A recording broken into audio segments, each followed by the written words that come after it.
잠언 31장 10절부터 31절입니다. 누가 현숙한 여인을 찾아 얻겠느냐? 그의 값은 진주보다 더하니라.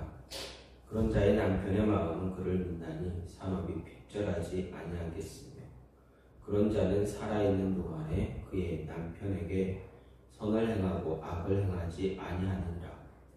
그는 양털과 삼을 구하여 부지런히 손으로 일하며 상인의 배와 같아서 먼 데서 양식을 가져오며 밤이 새기 전에 일어나서 자기 집안 사람들에게 음식을 나누어 주며 여종들에게 일을 정하여 맡기며 밭을 살펴보고 사며 자기의 손으로 번 것을 가지고 포도원을 일구며 힘있게 허리를 묶으며 자기의 발을 강하게 하며 자기의 장사가 잘 되는 줄을 깨닫고 밤에 등불을 끄지 아니하며 손으로 손뭉치를 들고 손가락으로 가락을 잡으며 그는 공고한 자에게 손을 펴며 궁핍한 자를 위하여 손을 내밀며 자기 집 사람들은 다 홍색 옷을 입었으므로 눈이 와도 그는 자기 집 사람들을 위하여 염려하지 아니하며 그는 자기를 위하여 아름다운 이불을 지으며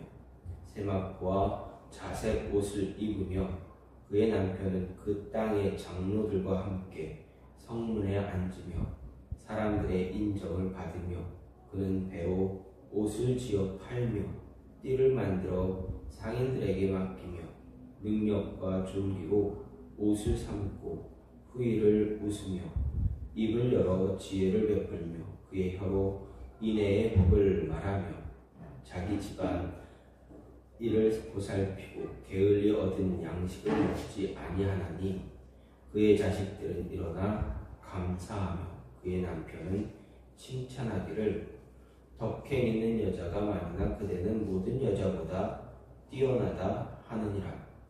고운 것도 거짓되고 아름다운 것도 헛되나 오직 여호와를 경외하는 여자는 칭찬을 받을 것이라. 그 손의 열매가 그에게로 돌아갈 것이요 그 행한 일로 말미암아 성문에서 칭찬을 받으리라. 아멘. 오늘 말씀 잠언 31장 10절에서 31절 말씀입니다. 우리가 살아가는 세상에서 많은 대부분의 사람들이 좋아하는 게 아마도 축복, 복 받는 것을 말할 수 있습니다. 복을 받는 거 싫어하는 사람 없습니다. 그러면 그렇게 많은 사람들이 받고 싶어하는 복이 과연 어떤 복일까? 쉽게 생각한다면 물질의 복입니다. 가장 처음이 물질의 복입니다. 그리고 또 다른 복은 뭐냐? 자녀의 복일 것입니다. 어떤 분은 자녀의 복이 먼저이고 물질의 복이 두 번째다라고 할 수도 있겠지만 어쨌든 물질의 복이나 자녀의 복 이것에 대해서는 대부분의 사람들이 공통적으로 좋아하고 그것을 얻기를 소망하고 있을 것입니다. 경제적으로 풍요로운 삶을 살 수 있다면 얼마나 좋겠습니까? 아주 풍족한 삶은 아닐지라도 살기에 부족함이 없을 정도면 모두 좋아할 것입니다. 그런데 생각하다 보면 어느 정도 살기에 부족함이 없다라는 그 기준이 살다 보면 이제 조금씩 바뀌게 됩니다. 조금 좋아지면 그보다 더 좋아지길 원합니다. 예를 들어서 살기에 부족함이 없을 정도다라는 것이 한 1에서 10 가운데서 한 5 정도가 되면 5 정도를 가지고 살고 있다면 또다시 원하는 것은 한 6, 7 이렇게 생각합니다. 조금씩 더 많아지는 것을 원하고 있습니다. 그래야 살기가 좀 더 편안해진다 이렇게 생각하게 됩니다. 이런 모습이 되어지는 것은 다 사람들마다 그 기준이 다르기 때문입니다. 어떤 분은 5가 안 되더라도 딱 기본적인 것만이라도 있으면 다행이다. 그래도 그것만이라도 있으면 좋다라고 하는 분도 있기 때문에 그렇습니다. 그렇다면 일반적인 사람들이 그런 모습을 원한다면 예수님을 믿는 우리들에게 가장 좋은 복은 어떤 것일까 생각해 볼 수가 있습니다. 일반적인 그리스도인들에게도 여러분들에게 가장 좋은 복이 무엇이냐라고 물을 때 물질의 복 또는 자녀의 복을 이야기하는 사람도 분명 있을 것입니다. 그러나 그리스도인들에게, 예수님을 믿는 우리들에게 가장 좋은 복은 바로 예수님을 믿을 수 있다라는 것입니다. 예수님이 우리의 마음에 오셔서 우리가 예수님을 믿고 하나님 나라에 갈 수 있다라는 것, 그것이 가장 큰 복이다라는 것입니다. 이것을 우리는 매번 잊어버리고 가장 중요한 것이지만 중요하지 않게 여길 때가 참 많다라는 것입니다. 예수님이 우리에게 가장 큰 복이라면 그 다음에 복은 과연 무엇일까? 성경이 말하는 예수님 다음에 우리에게 주어지는 복, 예수님 이후에 하나님과 우리가 단절된 이유, 우리 하나님과의 관계를 회복시키기 위해서 예수님을 보내주신 그 복이 가장 큰 복이고, 성경이 말하는 그 다음 두 번째의 복을 무엇이라 이야기하는가? 성경은 물질이다, 자녀다라고 이야기하지 않습니다. 성경에서 이야기하는 것은 바로 지혜로운 아내다, 현숙한 아내다, 여인이다라고 오늘 말씀에서 이야기하고 있습니다. 그렇습니다. 지혜로운 여인, 지혜로운 아내가 예수님 다음에 가장 큰 복이다라는 것입니다. 지혜로운 아내가 있으면 물질의 복, 물질 그렇게 크지 않아도 그 모든 것을 다 감당할 수가 있습니다. 이겨낼 수가 있습니다. 지혜로운 아내가 있으면 자녀를 잘 이끌어주고 그 자녀를 잘 성장시킬 수 있게 해줍니다.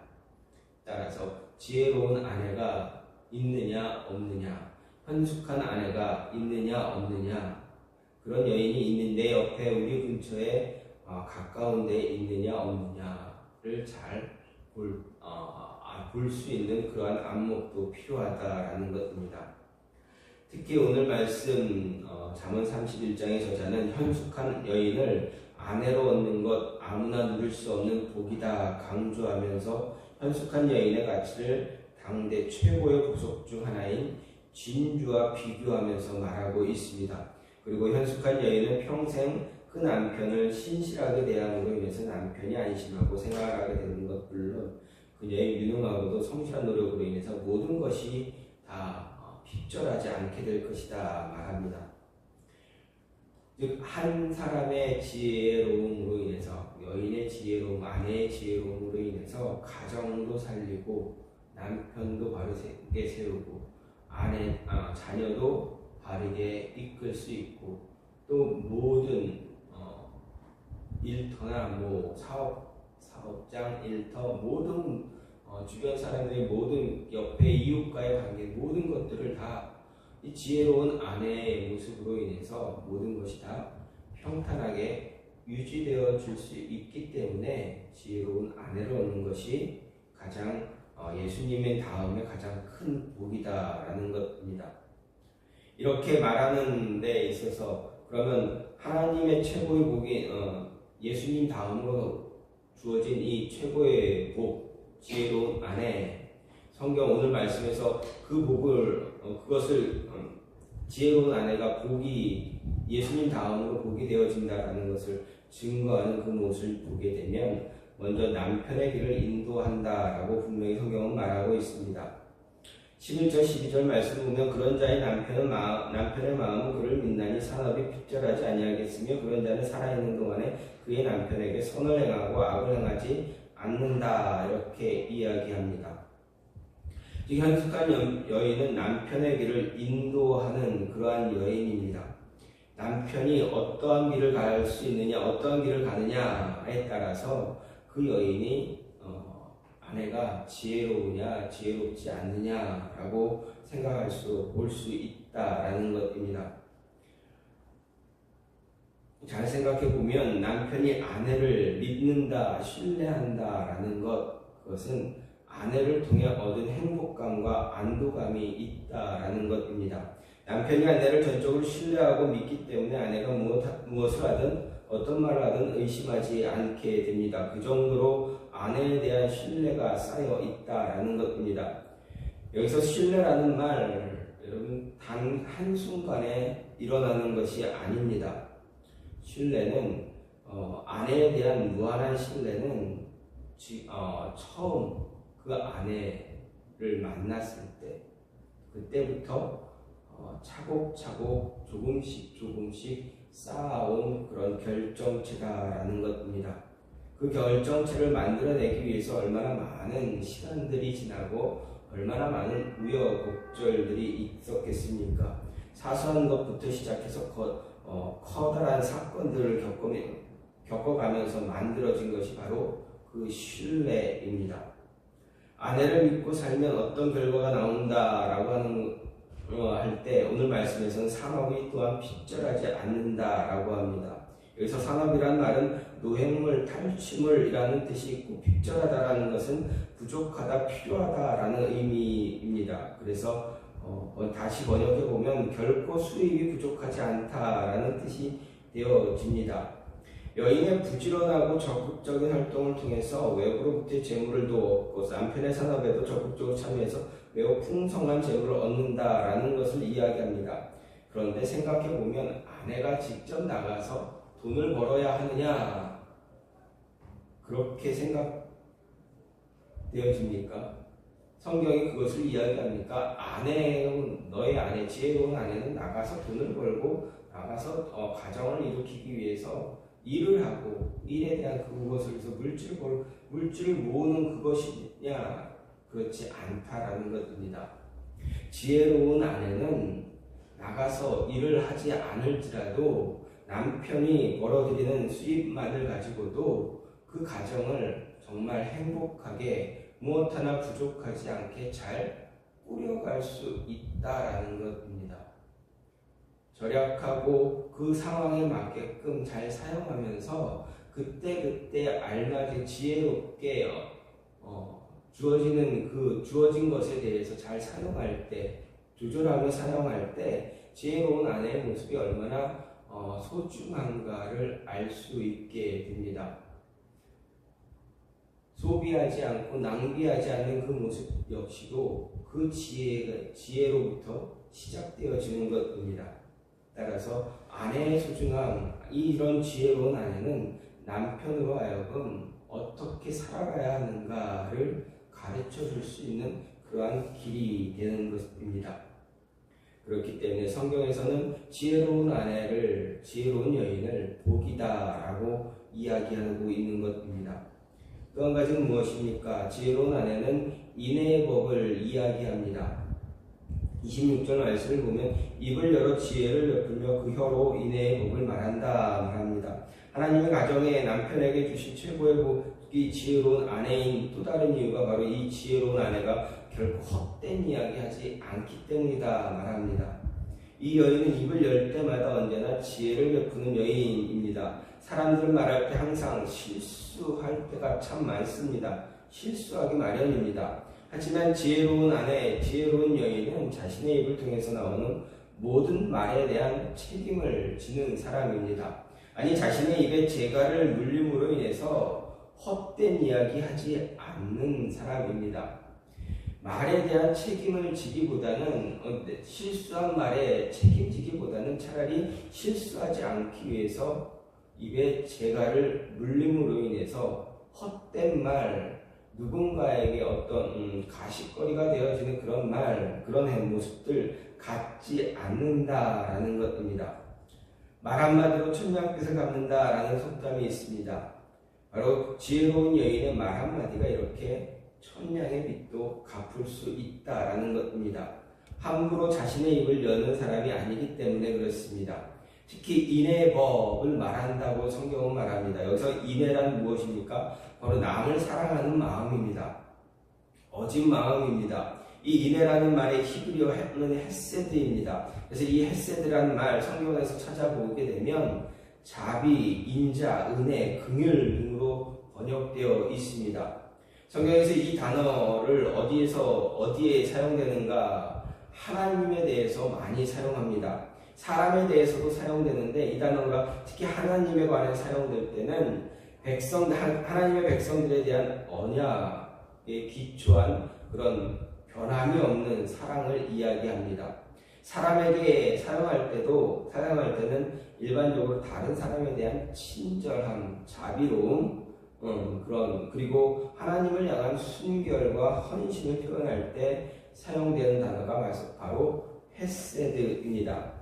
그래서 이는 하나님을 경외하는 자들 사이에서 행해져야 할 중요한 덕목이고 의무입니다. 즉 지혜로운 아내 언제나 입을 열 때 하나님의 사랑을 이야기하는 것입니다. 하나님으로부터 받은 그 사랑을 전하는 것입니다. 하나님이 자신에게 어떤 은혜를 베풀어 주셨는가, 그 은혜를 베풀어 주신 은혜를 체험하고 그 체험한 은혜를 잘 간직하고 있다가 가정을 위해서, 남편을 위해서, 아내를 위해서, 이웃들을 위해서, 관계되어진 모든 사람들, 주변의 모든 사람들을 위해서 그 은혜를 베풀고 나누며 살아가는 사람이다라는 것입니다. 여러분, 이런 사람이, 이런 여인이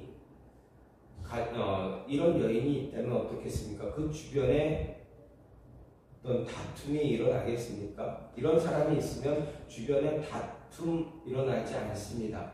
다툼이 아니라 그냥 평화로운, 늘 행복하고 화목한 그런 모습만 나타나게 된다는 것입니다.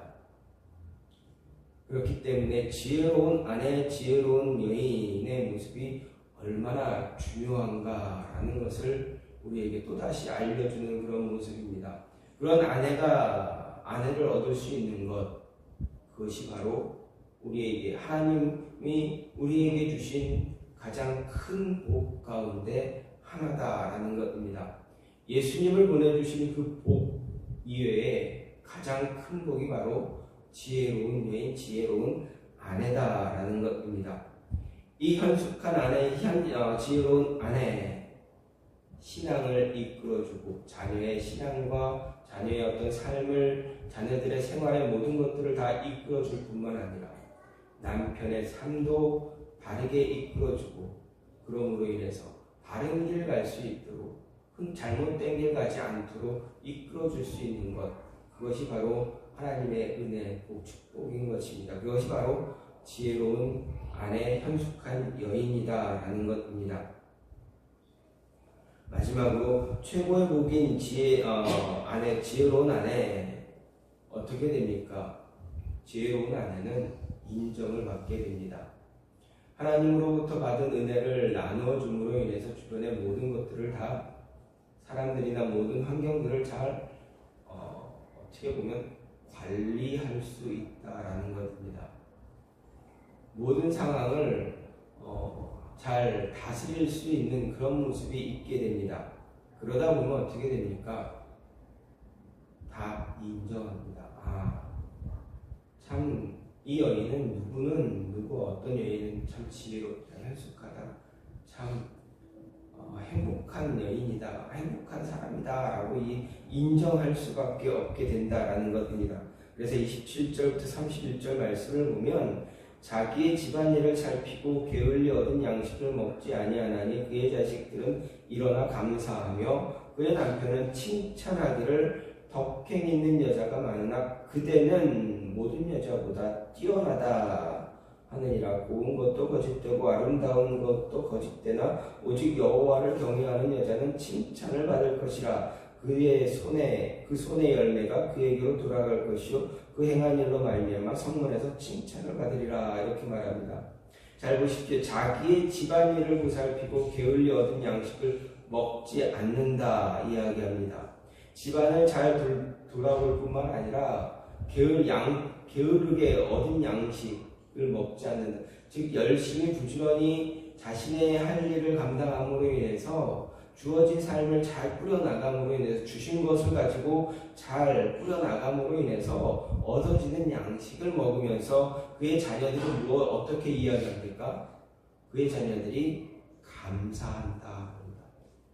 그렇습니다. 지혜롭고 현숙한 아내의 이런 삶의 모습을 보게 되면 집안일을 잘 보살피기 때문에 자녀들로 하여금 자녀들이 그 자신의 어머니, 지혜로운 어머니, 현숙한 어머니를 보므로 인해서 감사하게 된다는 것입니다. 여러분 생활 속에서 감사하며 어머니를 보면서 감사하며 자란 아이들, 자녀들 그들이 과연 잘못된 길을 갈 수 있겠습니까? 그렇지 않습니다. 감사하는 자녀에게 하나님은 더 큰 은혜를 허락해 주십니다. 그 은혜가 무엇입니까? 자신의 어머니의 현숙함을 따라 현숙함을 보면서 그것을 보고 살아갔기에 자신도 그러한 길을 걸어가게 된다라는 것입니다. 자녀가 아들이든 딸이든 상관이 없습니다. 자신에게 주어진 현숙했던 어머니의 모습을 보면서 지혜로운 삶을 살아가야 한다는 것을 잘 보고 배우므로 누구를 바라보게 됩니까? 어머니를 통해서 하나님을 바라보게 됩니다. 하나님을 바라보니 어떻습니까? 그의 삶도 지혜로운 삶이 되어지게 됩니다. 이어서 계속 말합니다. 그의 남편은 칭찬하기를 덕해내는 여자가 많으나 그대는 모든 여자보다 뛰어나다. 여러분, 남편이 아내를 칭찬하는 것, 아내를 인정하는 것, 여러분 어떻게 보면 쉬운 일 아닙니다. 아내도 남편을 인정하고 남편을 존경하고 이렇게 하는 것 결코 쉽지 않습니다. 왜 그렇습니까? 그 사람의 모든 것들을 너무나 다 잘 알고 있기 때문입니다. 어떻게 보면 사소한 것까지 다 보고 있기 때문에 존경하고 인정하고 칭찬하고 하는 것 결코 쉽지 않습니다. 물론 다른 사람들 앞에서 그냥 입 바른 말처럼 이렇게 이야기할 수는 있습니다. 그러나 진심을 다해서 오늘 말씀처럼 진심을 다해서 덕행 있는 여자가 많지만 그대는 모든 여자보다 뛰어나다. 이렇게 이야기할 수 있는 것 굉장히 드물다, 어렵다라는 것입니다. 그러나 지혜로운 여인, 현숙한 여인은 분명 이런 칭찬, 이런 인정 받게 된다, 받을 수 있다, 받는다라는 것입니다. 그럼 이 지혜로운 여인, 현숙한 여인이 이렇게 남편으로부터 그대는 모든 여자보다 뛰어나다라고 받을 수 있는 칭찬, 인정받을 수 있는 근거가 어디 있느냐? 근거가 무엇이냐? 바로 여호와를 경외하는 여자이기 때문에 그렇습니다. 계속해서 성경은 말합니다. 여호와를 경외하는 여자가 칭찬받는다. 여호와를 경외하는 여자가 칭찬받는다. 신앙으로 남편을 이끌어주고 자녀를 이끌어가는 가정을 이끌어주는 그런 현명한 아내, 그 아내가 하나님의 복이고 그런 아내가 가정을 온전하게 이끌어주는 그런 모습이 되어진다라는 것입니다. 그렇기 때문에 하나님을 경외하는 아내, 그 신앙 안에서 철저하게 하나님만 바라보고 나아가는 아내, 하나님의 축복임과 동시에 인정받게 된다라는 것입니다. 가장 가까운 사람으로부터 인정받기 시작하면서 주변에 있는 모든 사람들에게까지도 인정받을 수가 있습니다. 현명하고 현숙한 아내, 하나님의 축복임과 동시에 하나님의 은혜이기 때문에 누구라도 그 현숙한 여인을, 그 아내를 칭찬하지 않을 수가 없다라는 것입니다. 따라서 우리는 그러한 여인, 그러한 아내 되어지기 위해서 정말 하나님만 바라보며 나아갈 수 있는, 사람이 아니라 하나님을 바라보며 하나님의 모든 것 초점을 맞추며 나아갈 수 있는 그런 신앙적인 모습 가져야 한다라는 것입니다. 현명한 아내는 주변을 돌아보지 않습니다. 남의 시선, 남의 이야기에 너무 연연하지 않습니다. 현명한 아내는 오직 하나님만 보고 말씀을 따라 살아가기에, 그리고 하나님 의지하고 나아가기에 끝까지 자신의 가정을 지키고 남편을 이끌어주면서 신앙 가운데 잘 붙잡아주는 그런 모습 잘 감당함으로 인해서 또 하나님의 사랑, 받은 사랑을 잘 전하기 때문에 정말 현명한 아내가, 현숙한 아내가 되어줘야 하는 것입니다. 오늘 잠언서의 기자는 현명한 여인, 현명한 아내가 얼마나 큰 축복인가에 대해서 이야기합니다. 우리 모두는 그리스도인이라면, 모두 그리스도인의 가정이라면 모두가 다 이런 현명한, 현숙한 아내가 있는 가정이 되어줘야 합니다. 저희 가정뿐만 아니라 여러분의 모든 가정이 이런 현명한 아내가 있는 그런 가정이 되길 간절히 축복합니다. 또한 뿐만이 아니라 하나님께서도 그 현명한 아내를, 현명한 현숙한 여인을 아내로 주셨다라는 것 의심하지 말고 믿고 나아가면서 아내와 함께 행복한 가정, 그리고 그 아내를 통해서 이루어진 그 행복한 가정을 잘 이끌어갈 수 있는 그런 모습을 가질 수 있기를 간절히 소망합니다. 이 시간 같이 기도하기 원합니다. 하나님이 주신